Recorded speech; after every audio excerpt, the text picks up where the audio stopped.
Good morning YouTube. Today I am going to spend 200 days in GregTech New Horizons, Minecraft's hardest mod pack. In the last episode, I already spent 100 days in GregTech New Horizons. I started from scratch. I made some cock ovens, built myself steam machinery and made steel. Today, I am going to try and spend 35 real-life hours trying to get myself aluminium, which is the material required to complete GTNH's low-voltage electric age. A high amount of people have asked me to play more GTNH, including Dream Master XXL, the creator of the pack. So I decided to torture myself some more. Enjoy. And when I opened GTNH, I was greeted by Rare reckless giant skeleton, the mutated berserk weapon alchemist regenerate. Unfortunately, I have outsmarted the Rare reckless giant skeleton, the mutated berserk weapon alchemist regenerate. And I escaped with one heart. Now that I actually know how to play GregTech New Horizons, I have decided to make a plan. First of all, I want to make a mining hammer to mine 9 blocks at once, and a broad axe to cut entire trees. This will require a tool forge.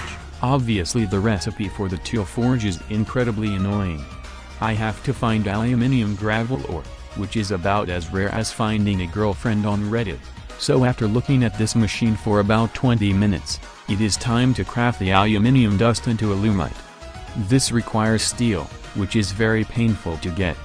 Take a look at the counter in the top left to see how much I am suffering right now. So here we have a little bit of a problem: pollution. It turns out that when you make a lot of steel, your furnaces randomly have a heart attack and pollute everything in every direction, giving you a more billion effects at once. Also, while I was trying to get lava for my smeltery, I accidentally caused a civil war in the Nether, which costed me 3 deaths.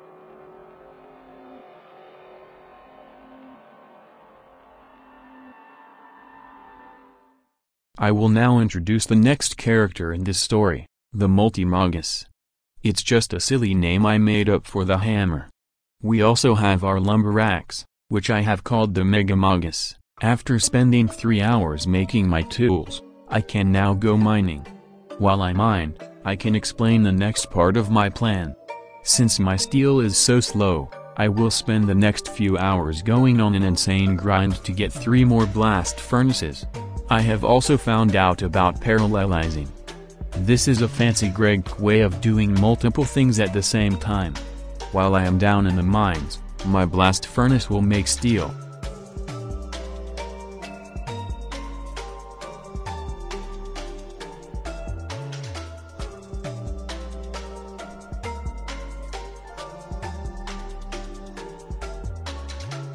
And after spending one entire week mining, I will now spend another week mining clay.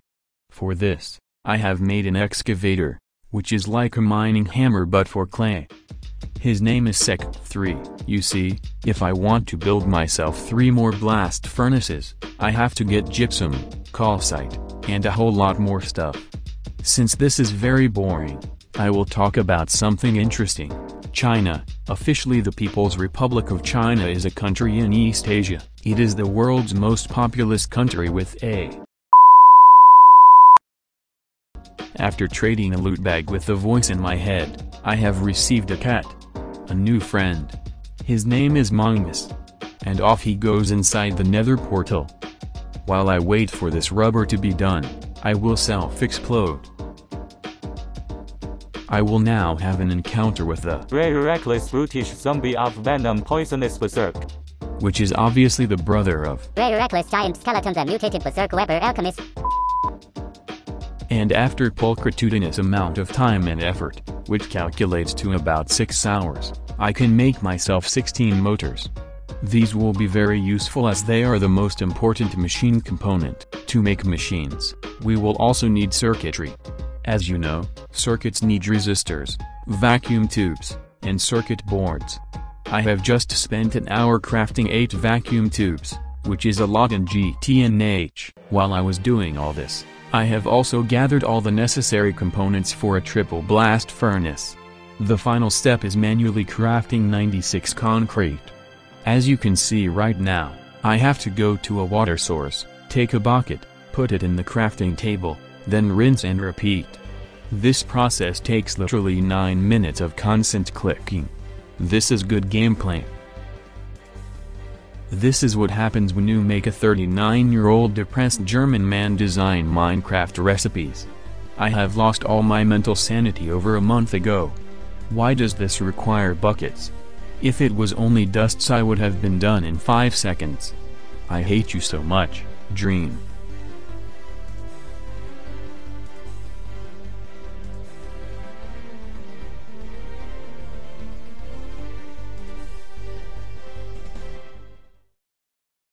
And after all of this, I now have a triple blast furnace. I now only have to wait 2 minutes for a steel ingot. I love this game. I will now acquire a momentous amount of GregTech machines. This is very important. GregTech machines need circuitry, GT components, wiring, and a machine hull. I will now spend the next 7 hours manually crafting circuits. More copper, more wires, more machinery, more plates, more chunguses, more imposters, more tin, more circuitry, more gaming.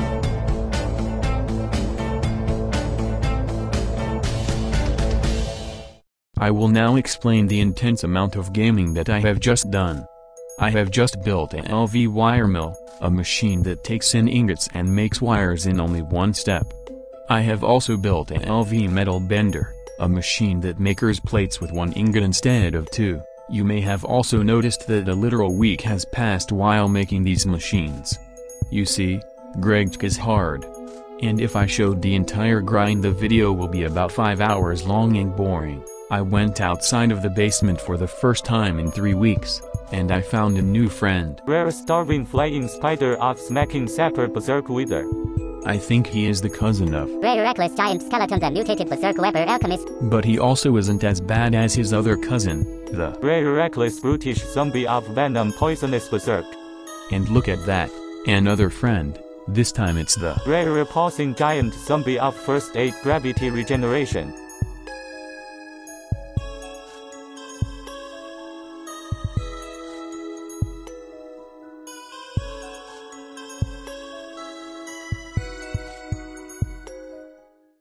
The Dlv assembler was invented in 2013, but I am just now making it. The assembler is a machine for putting various stuff together and assembling them. I will need it for making a quick and dirty portal generator. Yes, I just said portal generator. This is because we are going to the Twilight Forest. I am now assembling the portal generator using a diamond and 4 circuits. It is time for the portal generator to be thrown into the flower pit. This will make for a rather grandiloquent entrance to the suspicious dimension. Now that we are in the Twilight Forest, we must completely colonize it for ours. I must get cryolite, sapphire, and nickel. This will mean... How many hours will it take me to find this ore? Hello gamers. Today we will play a little game. Let's see if you can guess how long will it take for me to find the cryolite ore in GregTech New Horizons. It will be so fun. You now have 5 seconds to guess. 5, 4, 3, 2, 1, that's right. It took me 19 attempts and 25 minutes to get cryolite. Cryolite will be used for aluminium smelting, so it will be very useful. Now for the next ore. How many hours will it take me to find this ore? And after 39 attempts and over an hour, I have finally found pentlandite, which is GregTech's fancy name for nickel.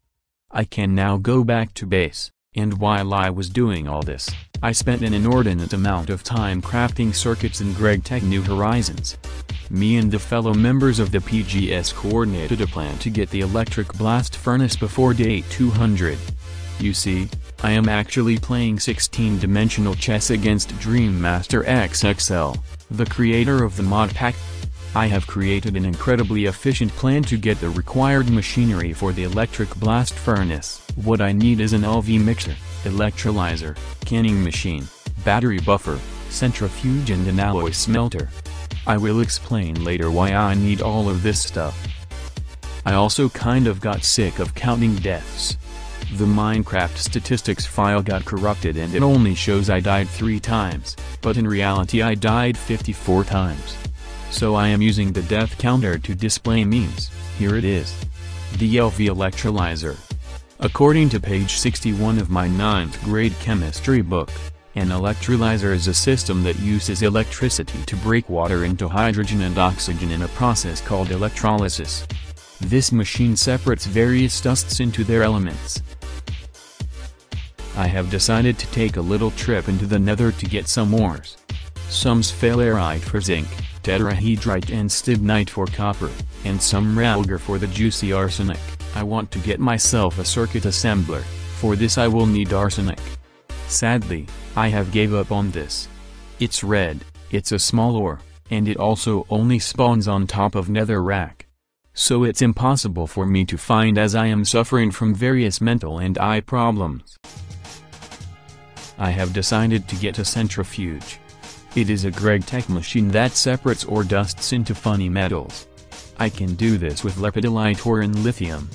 Lithium is really important as it is used for batteries. I cannot make an electric blast furnace run by itself because it requires approximately 1 fuck ton of energy, so I have to charge up the batteries beforehand and then let it run. I can now extract antimony from the impure pile of stibnite ore. This process, which is also known as the Big Chungus counter reaction, will greatly speed up the rate of gregification. I have also made an LV mixer so I can combine the antimony and lead into battery alloy for battery hulls. I have now made a canning machine. This machine takes battery hulls and fills them up with juicy lithium. After 71.5 hours of playtime, I can actually store energy. In this clip I can see myself looking at the mixer and seeing what I have done to my poor mental sanity. It has been 125 days since I have lost it, and I have never looked back. A lot of gaming has now been completed. I am centrifuging the dirty piles of lepidolite ore to get the juicy lithium. Also, while I was doing all this, I was preparing the materials for the electric blast furnace. What I needed was hundreds of ingots worth of copper, iron and nickel, invar for the machine casings and cupronickel for the coils. I have just made 4 LV batteries, which are capable of storing approximately 400,000 energy units. While that sounds like a lot, it only means about 10 minutes of production capacity, or 2.5 minutes of EBF time. I have made a large lapse in judgment. I accidentally put my batteries next to rain. This means that the entire thing just fucking exploded, and I have to use creative mode because I just spent 7 hours crafting that item and I don't want to do it again. It turns out that when machines explode, they shoot pollution literally everywhere. This means I just have to live with being blind for a few minutes. It's not like it gives me actual nausea in real life looking at this. I am almost done. The final thing I need to do before the EBF is setting up my aluminosilicate wool. This material is made from silicon dioxide or crushed sand, and some sapphire. All I need to do is wait at this machine for 40 minutes while it does his job. I am now simultaneously preparing all of the components required for the electric blast furnace. I need 120 ingots of invar, an LV input bus, an LV output bus, an LV muffler hatch, 2 LV energy hatches, an LV input hatch, multiple heat-proof machine casings, a maintenance hatch, and finally 16 cupronickel coil blocks. Unfortunately I have to end this video here. The creators of GregTech New Horizons decided to do a little trolling and they made the aluminosilicate wool take 30 seconds per item to craft. I need 192 aluminosilicate wool. This requires almost 2 hours of supplying energy to the LV machinery, which is impossible for me at this stage. This is such good game design. I went on the GTNH Discord and people told me to cope, seethe, sneed and mauled as soon as I told them that I am having trouble. If you want to see me get aluminium you will have to wait for part 3. Goodbye.